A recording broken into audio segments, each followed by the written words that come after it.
আসসালামু আলাইকুম বন্ধুরা, সবাই কেমন আছে? তো আপনাদের ভালোবাসায় দ্বিতীয় পার্ট নিয়ে আসলাম। তো এখন আমরা চলে যাচ্ছি অর্ডার পিক আপ করতে।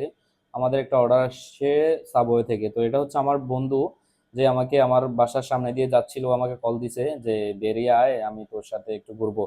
আর আমারও বোরিং লাগতেছিল বাসায় বসে থাকতে, কারণ আমার ডিউটি আজকে অনেক তাড়াতাড়ি শেষ হয়ে গেছে। তা আমি কোনো কিছু চিন্তা না করে ওর সাথে ঘুরতে বেরিয়ে গেলাম। তো বের হওয়ার সময় ক্যামেরাগুলোও নিয়ে আসলাম, ক্যামেরা সেট আপ সবকিছু নিয়ে আসলাম, যে না একটু ভিডিও করি রাতের বেলায়। আসলে রাতের বেলায় দিনের বেলার থেকে রাতের পরিবেশগুলো অনেক সুন্দর। ওই জন্য ভিডিওটা করা। তো আপনারা যদি কোনো কিছু ভুল হয়ে থাকে তাহলে ক্ষমার দৃষ্টিতে দেখবেন, কারণ এত আইডিয়া নাই। তারপর একটু করে ভিডিও করার চেষ্টা করতেছি।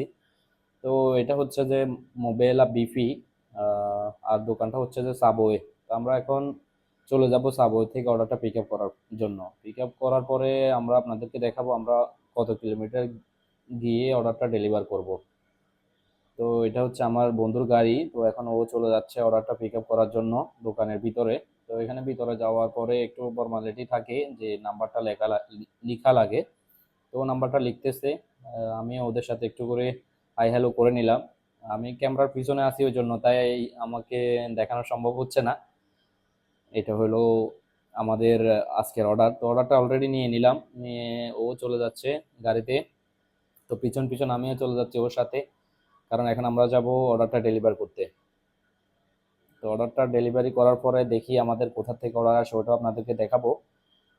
তো রাতের বেলায় একা একা ড্রাইভিং করতে ভালো লাগে না, যদি পাশে বন্ধু বা কেউ থাকে তাহলে অনেক ইজি হয় কাজ করতে। কারণ প্রবাসে সবাই তো একা একা কাজ করে, নিজেদেরকে অনেক সময় ভালো লাগে না, অনেক সময় বোরিং ফিল হয়।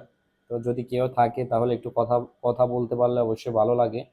তো এটা হচ্ছে যে বিফি রাউন্ড বোর্ড। তো আমরা এখন চলে যাচ্ছি কাস্টমার লোকেশনে। কাস্টমার লোকেশনটা খুব কাছেই, ধরতে গেলে 4 কিলোমিটার। তো এই 4 কিলোমিটার যাওয়ার জন্য আমাদেরকে দেওয়া হবে 800 পয়সা, যেটা বাংলায় প্রায় 200 টাকার কাছাকাছি।